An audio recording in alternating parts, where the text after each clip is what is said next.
Present Allu Arjun కి సంబంధించి ఆయనకి ఇన్ని రోజులు బెయిల్ రాదు, ఇంకా అసలు ఆ ఉన్న బెయిల్ ఆయన కంటిన్యూస్ దానిపైన ఉంటారన్న. కానీ ఇప్పుడు రెగ్యులర్ బెయిల్ వచ్చింది, అది కూడా కొన్ని కండిషన్స్ పైన. ఆ కండిషన్స్ ఏంటి? సో ముఖ్యంగా అల్లు అర్జున్ కి మొన్న ఎప్పుడైతే సంధ్య థియేటర్ దగ్గర ఇష్యూ జరిగిందో, సో తర్వాత కేసులు అవ్వడం కానీ అరెస్ట్ చేయడం కానీ అంతా కూడా జరిగిపోయింది. సో తర్వాత అందరూ కూడా ఏమనుకున్నారంటే, ఆయన మధ్యంతర బెయిల్ మీద బయట ఉన్నప్పటికీ చాలా మంది కూడా ఒక 90% పీపుల్ కూడా ఖచ్చితంగా ఆయనకు శిక్ష పడుతుంది, ఇక మీదట ఆయనకు మళ్ళీ రెగ్యులర్ బెయిల్ రాదు, ఇక జైలు శిక్షనే మీరనే విధంగా చాలా మంది కూడా మాట్లాడారు.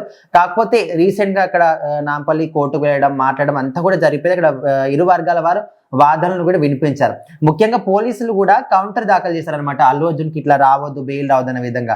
కాకపోతే అక్కడ జడ్జి మాత్రం జడ్జిమెంట్ ఎవరికి ఫేవర్ గా కాకుండా తను మాత్రం న్యాయం ఏంటి అందరి వాదనలు విన్న తర్వాత అల్లు అర్జున్ కి ఫేవర్ గా మాత్రం ఆయన జడ్జిమెంట్ ఇవ్వడం జరిగింది. రెగ్యులర్ బెయిల్ మంజూరు చేస్తున్నాం అనే విధంగా ఆయన చెప్పారు. సో ఒక్కసారిగా అప్పటి నుంచి అల్లు అర్జున్ ఫ్యాన్స్ అందరూ కూడా చాలా హ్యాపీగా ఫీల్ అవుతున్నారు. ఇది అల్లు అర్జున్ అంటే, ఆయన ఎలాంటి తప్పు చేయకపోయినప్పటికీ, ఆయన ఇండైరెక్ట్ గా కారణమైనప్పటికీ కూడా అక్కడ కుటుంబానికి అండగా ఉంటున్నాడు. ఆ అబ్బాయి చికిత్సకు ఆయన ఎప్పటికప్పుడు తెలుసుకుంటూనే ఉన్నాడు, చికిత్సకు డబ్బులు ఇచ్చారు, వాళ్ళ కుటుంబాన్ని ఆదుకుంటామని చెప్పారు, ఫ్యూచర్ లో కూడా కుటుంబానికి నేను అండగా ఉంటానని చెప్పారు. సో ఆయన తప్పు లేకపోయినప్పటికీ ఎవ్వరు కూడా ఇంత సహాయం మాత్రం అస్సలు చేయరనే విధంగా వాళ్ళ ఫ్యాన్స్ కూడా చాలా హ్యాపీగా ఫీల్ అవుతున్నారు. ఎందుకంటే ఆయన ప్రత్యక్షంగా ఏం కారణం కాదు, పరోక్షంగా ఆయన జస్ట్ అక్కడికి వచ్చారు, వచ్చిన తర్వాత జరిగిన దానికి ఆయన రాకన్నా ముందు జరిగింది ఇదంతా పక్కకు పెడితే, ఆయన అక్కడికి వచ్చడం రావడం వల్ల తొక్కిసలాడ జరిగిందని ఆయనని A11 గా అరెస్ట్ చేయడం అనేది చాలా మంది కొంచెం ఫీల్ అయ్యారు. A11 గా ఉన్నప్పటికీ కూడా మిగతా వాళ్ళందరినీ కూడా వదిలేసి ఓన్లీ ఒక్కరి మీదే టార్గెట్ చేయడం కానీ,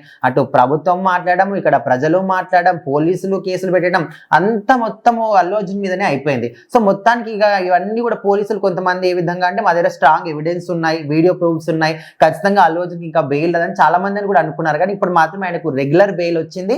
కాకపోతే ఇక్కడ 50,000 జరిమానా విధించాలి. అదేవిధంగా ప్రతి సండే వెళ్ళి చిక్కడపల్లి పోలీస్ స్టేషన్ లో అక్కడ పోలీసుల విచారణకు సహకరించాలి, సైన్ చేయాలనే విధంగా కోర్టు కొన్ని కండిషన్స్ కూడా పెట్టింది. సో ఇద్దరు పూచీకర్తలను కూడా సమర్పించాలనే విధంగా అక్కడ కోర్టు చెప్పింది. అండ్ ఇప్పుడు మాత్రం ఖచ్చితంగా అల్లు అర్జున్ కి ఇది ఒక మంచి ఇప్పుడు ఊపిరి పీల్చుకుంటున్నా అని చెప్పుకోవచ్చు. ఇన్ని రోజుల పాటు అంటే ఆయన ఇన్ని రోజుల పాటు కష్టపడని కూడా చెప్పలేము, ఎందుకంటే ఆయన న్యాయస్థానాన్ని కానీ గవర్నమెంట్ ని కానీ పోలీసులు కానీ అందరినీ కూడా గౌరవించడం అనమాట.